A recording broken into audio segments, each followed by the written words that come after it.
घर को ऑर्गेनाइज़ करना एक बहुत ही अच्छी थेरेपी से कम नहीं है और ये आइडियाज़ आपको वही फ़ील कराएंगे।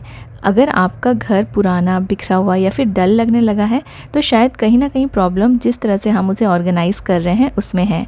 क्लीन, ऑर्गेनाइज्ड और क्लटर फ्री स्पेस आपकी वाइब है तो इस वीडियो को आखिरी तक ज़रूर देखिएगा, क्योंकि ये आपके घर के साथ साथ आपकी लाइफ भी रीसेट कर सकता है। इनमें से एक भी आइडिया अगर आपके काम में आ गया तो I will be very glad. So let's start. Hello guys, नमस्ते एंड वेलकम बैक।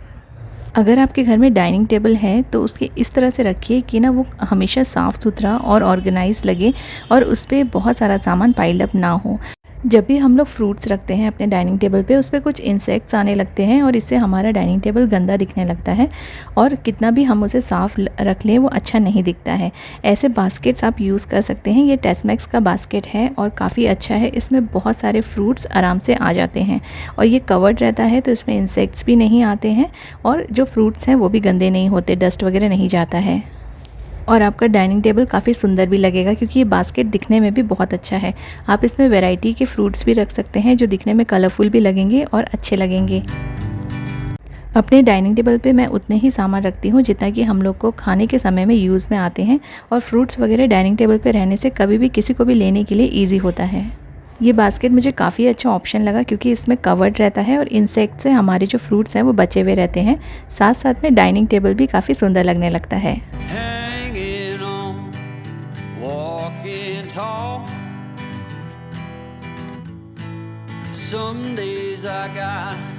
कभी कभी हम लोग हॉट पॉट को डायरेक्टली अपने डाइनिंग टेबल पे रख देते हैं। अब मेरे डाइनिंग टेबल पे एक ट्रांसपेरेंट प्लास्टिक शीट लगी हुई है जिससे डाइनिंग कवर जो है और मैट्स जो हैं वो ख़राब नहीं होते हैं। खाना वगैरह गिरता है तो इसे क्लीन करने में काफ़ी इजी रहता है और सिंपली एक गीले कपड़े की हेल्प से ये क्लीन हो जाता है। लेकिन कोई भी गर्म पॉट रखने से ये जल्दी ख़राब हो सकता है। तो अगर आप भी ऐसे प्लास्टिक मैट्स या किसी भी तरह का कवर यूज़ करते हैं अपने डाइनिंग टेबल पे तो ऐसे मैट ज़रूर डालिए। ये मैट्स भी टेस्मैक्स से ही लिए हैं मैंने और ये अमेज़ॉन में आपको इजीली अवेलेबल मिल जाएगा। ये मैट्स काफ़ी अच्छे हैं, आप इसे यूज़ करने में भी इजी है और ये वॉशेबल भी हैं और इसके नीचे के साइड भी ना जो लेदर का कवर है उससे आपका जो टेबल है या किसी भी सरफेस पे आप इसे रखेंगे तो वो ख़राब नहीं होगा। इसमें आपको दूसरे डिज़ाइंस एंड कलर्स भी मिल जाएंगे। मैंने इसे सेट ऑफ 3 में लिया है और तीनों ही मैट्स के साइज़ डिफरेंट है जिसमें आप बड़ा, छोटा या फिर मीडियम साइज़ के पॉट्स रख सकते हैं।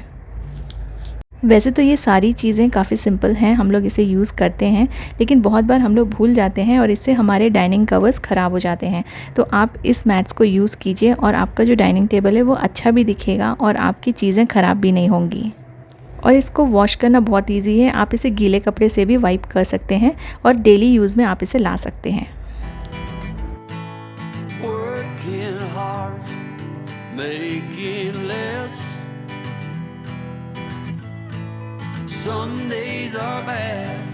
घर में ऐसे बहुत सारे सरफेस रहते हैं जैसे अलमारी के ऊपर का पोर्शन, फ्रिज के ऊपर का पोर्शन, कैबिनेट्स या शोकेस और इनके ऊपर बहुत सारी गंदगी जमा हो जाती है। डस्टिंग तो हमें रोज़ करना ही है लेकिन कुछ कुछ चीज़ें हम ऐसी रख देते हैं अपने इन फर्नीचर्स के ऊपर या सरफेस के ऊपर जिससे कि वो जिस पर्पस के लिए यूज़ किया जाना चाहिए वो उस पर्पस के लिए यूज़ नहीं होता है और सिर्फ छोटे छोटे ये सामान हम लोग रख के उसे बहुत गंदा कर देते हैं। जैसे ये मेरा आयरन टेबल है, ये मेरी बेटी के रूम में रखा हुआ है और उसे अभी थोड़ी सर्दी खांसी हुई थी तो वो स्टीमर यहाँ पे ही यूज़ कर रही थी क्योंकि स्विच यहाँ पे है पास में ही। अब इसका यूज़ होने के बाद ये यहीं पे पड़ा है। कुछ मेरी भी गलती है जो मैंने ध्यान नहीं दिया और मैंने भी यहाँ पे मशीन यूज़ करती रहती हूँ मैं और इसका जो वायर है मैंने ऐसे ही छोड़ दिया और ये रह के ना 1-2 दिन से बहुत ही उलझ गया है। फिर ये जो वायर्स रहते हैं, केबल्स रहते हैं, इनको सुलझाने में भी हमारा बहुत समय वेस्ट हो जाता है। जो सरफेस है वो तो गंदा लगता ही है।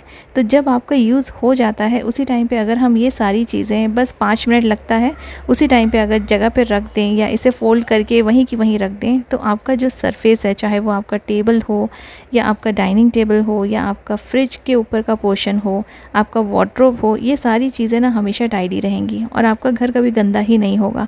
एटलीस्ट आपका जो घर है वो टाइडी लगेगा। अगर डस्टिंग और धूल वगैरह आपने नहीं भी साफ़ किए तो भी ऊपर ऊपर से आपका जो घर है ना वो टाइडी लुक देगा। ऐसे सब चीज़ों से हमारा घर गंदा दिखने लगता है और नया घर होने के बाद भी वो धीरे धीरे से पुराना लुक आने लगता है उसमें।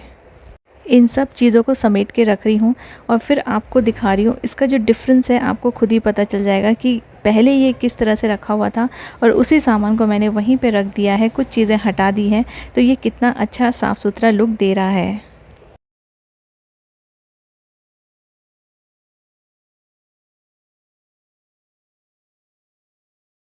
और इसे टाइडी करने में 2 मिनट भी नहीं लगे हैं। थोड़ा-सा टाइम निकाल के आप अपने घर को ऐसा लुक दे सकते हैं।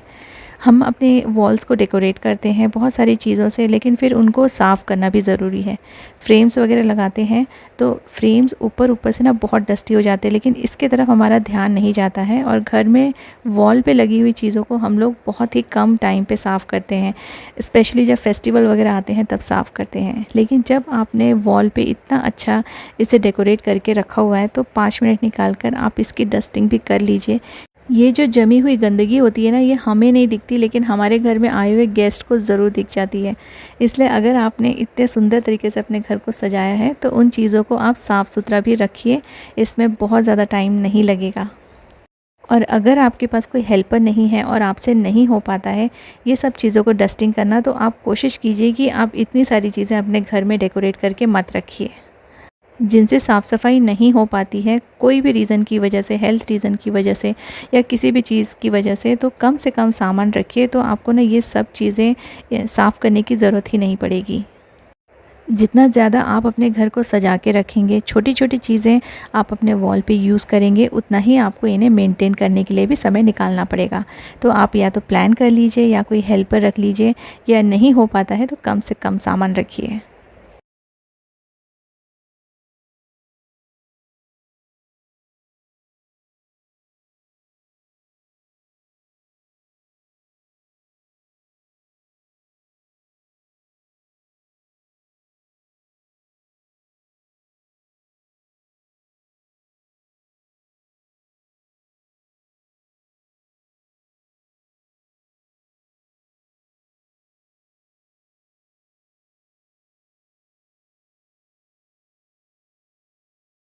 वाइट बेडशीट्स या फिर लाइट कलर की बेडशीट्स घर को बहुत अच्छा लुक देती है, फ्रेश लुक देती है और जो स्पेस है ना वो भी थोड़ा बड़ा दिखता है। तो मुझे हमेशा, आपने देखा होगा मेरे वीडियोस में कि मैं हमेशा वाइट कलर की बेडशीट्स ही लेती हूँ। बेस हमेशा वाइट होता है और उसमें कुछ प्रिंट्स होते हैं। इन्हें मेंटेन करना बहुत ज़रूरी है क्योंकि आपकी वाइट बेडशीट बहुत जल्दी गंदी दिखेगी और ये जो गंदगी है ना, फिर इससे आपका जो बेड है वो भी अच्छा नहीं दिखेगा। बाई चांस अगर आपके घर में कोई गेस्ट आ गए और वो बेडरूम में आ गए और आपकी जो बेडशीट है वो मैली मैली दिखे तो आपको कैसा लगेगा। तो इसलिए अगर आप वाइट बेडशीट यूज़ करते हैं तो उसको मेंटेन करने के लिए आप प्रॉपर्ली उसको बीच बीच में चेंज कीजिए और उसको रिफ़्रेश करते रहिए। जैसे 10 दिन में एक बार तो ज़रूर बेडशीट चेंज कीजिए, क्योंकि इसमें धूल भी जमती है और वाइट बेडशीट बहुत जल्दी गंदी हो जाती है। तो अगर आपको भी मेरी तरह वाइट बेडशीट अच्छी लगती है तो इसे मेंटेन करना आपके लिए बहुत ज़रूरी हो जाएगा। घर में हर किसी की ये बहुत गंदी आदत होती है कि कहीं आप बैठ रहे हैं, कुशन्स हटाएं या फिर आपने किसी बुक को यूज़ किया है, पढ़ा है, न्यूज़पेपर पढ़े हैं, तो वो सब हम ऐसे ही छोड़ के चले जाते हैं, जहाँ बैठे थे वहीं पे छोड़ देते हैं। ये एक बहुत ही कॉमन सी हैबिट है और जब गेस्ट आते हैं ना तब जल्दी जल्दी से सारी चीज़ें ले लेके हमें भागना पड़ता है। तो अगर घर में सबकी ये आदत हो कि अगर आप न्यूज़पेपर पढ़ रहे हैं, पढ़ना होने के बाद आप उस न्यूज़पेपर को उसकी प्रॉपर जगह पे रख दीजिए। कुशन्स अगर आपने हटाए हैं बैठने के समय, क्योंकि कभी कभी कंफर्टेबल नहीं होता है बहुत सारे कुशन्स के साथ बैठना और हम बैठते समय इन्हें साइड में रख देते हैं, तो जब आप उठते हैं तब आप इसे बराबर से प्रॉपर्ली अरेंज करके रख दीजिए जैसे ये पहले रखा था। तो आपका घर ना अनटाइडी होगा ही नहीं और आपके काम भी नहीं बढ़ेंगे। और फिर गेस्ट को कभी भी आने दीजिए, आपका घर उनको हमेशा साफ़ ही दिखेगा।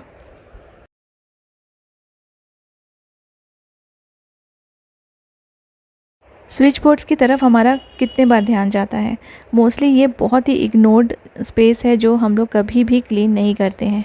जब फेस्टिवल्स आते हैं तब हमारा ध्यान आता है कि चलो यहाँ पे पेंटिंग हो रही है, ये सब हो रहा है, तो इसे भी क्लीन कर लेते हैं। यहाँ पे बहुत सारी गंदगी जम जाती है क्योंकि हमारे हाथ हमेशा लगते रहते हैं और फिर उसके ऊपर धूल भी जमती है। इसको अच्छे से साफ़ करने के लिए एक सिंपल सा तरीका मैं बता रही हूँ। मैंने यहाँ पे नेल पॉलिश रिमूवर के कुछ स्ट्रिप्स आते हैं, इजीली अवेलेबल हैं, कहीं से भी आपको मिल जाएंगे और ये अमेज़ॉन में भी आपको आराम से मिल जाएंगे। इसको मैंने यहाँ पे यूज़ किया है क्लीन करने के लिए, क्योंकि ना यहाँ पे काफ़ी सारी गंदगी जमा हो गई थी और फिर जो मैंने गीला कपड़ा यूज़ किया था उससे साफ़ नहीं हो रहा था। इससे ये सारी गंदगी इजीली रिमूव हो रही है, जल्दी जल्दी रिमूव हो रही है और ये सेफ़ भी है क्योंकि इसमें ज़्यादा पानी नहीं है। एक्चुअली इसमें पानी है ही नहीं और इसमें कुछ एसेंशियल ऑयल्स है जिससे ये सारी चीज़ें अच्छे से क्लीन हो जाती है। तो अगर ऐसे कुछ जगह हो जहाँ पे आप पानी नहीं लगा सकते हैं, स्विच बोर्ड या कहीं भी इस तरह की जगह, तो आप यहाँ पे ना ऐसे वाइप्स यूज़ कर लीजिए या फिर आप नेल पॉलिश रिमूवर जो स्ट्रिप्स आती हैं वो यूज़ कर लीजिए। और अगर आपके पास नेल पॉलिश रिमूवर लिक्विड है तो उसको भी आप कॉटन में लगा के ऐसी क्लीनिंग कर सकते हैं। जल्दी से क्लीन हो जाएगा और काफ़ी अच्छे से क्लीन हो जाएगा। जब हमने पेंटिंग कराई थी तब ये स्विच बोर्ड पे कॉर्नर कॉर्नर में पेंट्स लग गया था और उस टाइम हमने ध्यान नहीं दिया और पेंटर्स ने भी ध्यान नहीं दिया। तो अब इसको क्लीन करने के लिए थोड़ा सा टाइम लगेगा, इसलिए अभी फ़िलहाल मैं सिर्फ इसकी गंदगी साफ़ कर रही हूँ। पेंट रिमूव मैं बाद में करूँगी।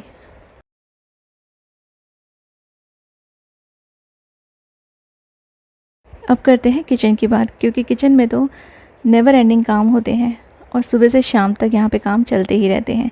जब कुकिंग हम लोग कर लेते हैं तब कई बार ना हम लोग ठीक से साफ़ सफाई नहीं करते हैं।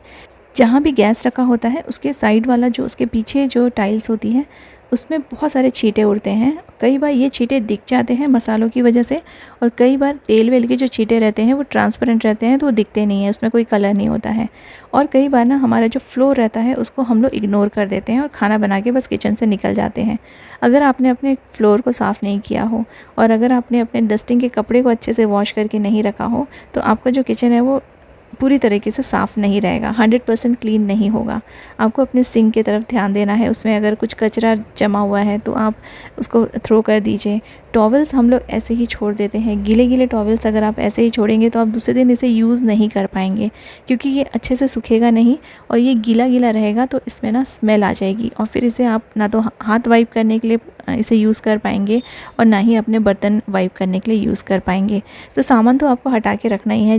जो चीज़ें यूज़ हो गई हैं उनको तो हम लोग हटा देते हैं, लेकिन जो इसके बाद की साफ़ सफाई है, कुकिंग होने के बाद जो हम लोग क्लीनिंग करते हैं उसके तरफ थोड़ा सा हमें ध्यान देना है। नॉर्मली जो हेल्पर्स आते हैं ना वो ऐसे ऊपर ऊपर से सफाई करके चले जाते हैं, लेकिन ये घर आपका है तो आपको हर एक चीज़ हटा के अगर आप साफ़ करेंगे तभी एक्चुअली में आपका जो किचन है वो साफ़ होगा। जैसे ना मैं यहाँ पे जितने भी अपने ऑर्गेनाइजर्स रखती हूँ उनको मैं हमेशा हटाती रहती हूँ। अभी मैं आपको ये रैक हटा के दिखाऊँगी तो देखिए इसके पीछे एकदम ही पूरा जो ये है ना क्लीन है, फिर भी मैं इसको हटा के साफ़ कर देती हूँ। इससे ये कभी भी गंदा नहीं होता है। आपको ज़्यादा समय नहीं लगेगा, बहुत ज़्यादा ऑर्गेनाइजर्स भी यूज़ मत कीजिए। 1-2 ऑर्गेनाइजर्स आप रखिए अपने काउंटर टॉप पे जिसको हटाने में आपको परेशानी भी नहीं होगी। इससे आपका किचन क्लीन रहेगा और बहुत बार आपको डीप क्लीनिंग करने की भी ज़रूरत नहीं पड़ेगी। जो पीछे का जो टाइल्स रहता है जहाँ हम कुकिंग करते हैं, बर्नर रखा रहता है, वहाँ पे आप अच्छे से क्लीन कीजिए। आपको चाहे गंदगी दिखे या ना दिखे, आप एक या दो बार उसे अच्छे से साफ़ कीजिए। काउंटर टॉप को आप एक बार गीले कपड़े से पोंछने के बाद एक आप ड्राई कोई भी पुराना टॉवल रख सकते हैं और फिर इसे ना ड्राई टॉवल से ज़रूर वाइप कीजिए। अभी बारिश का मौसम है तो काउंटर टॉप भी हम किसी भी एरिया को या काउंटर टॉप को गीले कपड़े से पोंछते हैं तो वो जल्दी से वाइप नहीं होता है। किचन का फ़ैन ऑन करके रखिए या फिर आप किसी ड्राई कपड़े से इसे एक बार और वाइप कर लीजिए।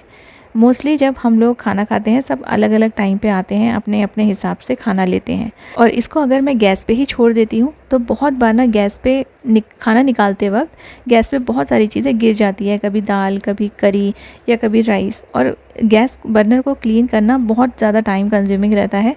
इसलिए मैं इसे साइड में कभी कभी तो मैं यहाँ न्यूज़पेपर भी बिछा देती हूँ, उससे भी सरफेस ना गंदा नहीं होता है। कुछ भी अगर गिरता है तो न्यूज़पेपर पे ही गिरता है और बाद में हम न्यूज़पेपर को हटा सकते हैं। तो यहाँ पे मैंने जितना भी खाना बना हुआ था साइड में रख दिया है और गैस के ऊपर इसे नहीं छोड़ा है। जो हमारा फ्लोर रहता है किचन का, यहाँ पर भी कई बार खाने के छींटे उड़ते हैं, ऑयल के छींटे उड़ते हैं, सब्जी वगैरह के छोटे मोटे टुकड़े गिरते हैं। तो यहाँ पे जो कुछ चीज़ें गिरी हैं उसे आप उठा के डस्टबिन में डाल दीजिए और अपने किचन के फ्लोर को एकदम साफ़ सुथरा और ड्राई रखिए। अगर आपके घर में कोई गेस्ट आते हैं ना तो आपका किचन ऐसे चमकता हुआ मिलेगा तो उनको भी बहुत सरप्राइज़ होगा कि कैसे आपका जो किचन है वो हमेशा इतना साफ़ सुथरा रहता है। इन सभी बातों का ध्यान रखिए और इन टिप्स को फॉलो कीजिए। आपका घर 24/7 हमेशा साफ़ सुथरा मिलेगा। Thank you so much for watching.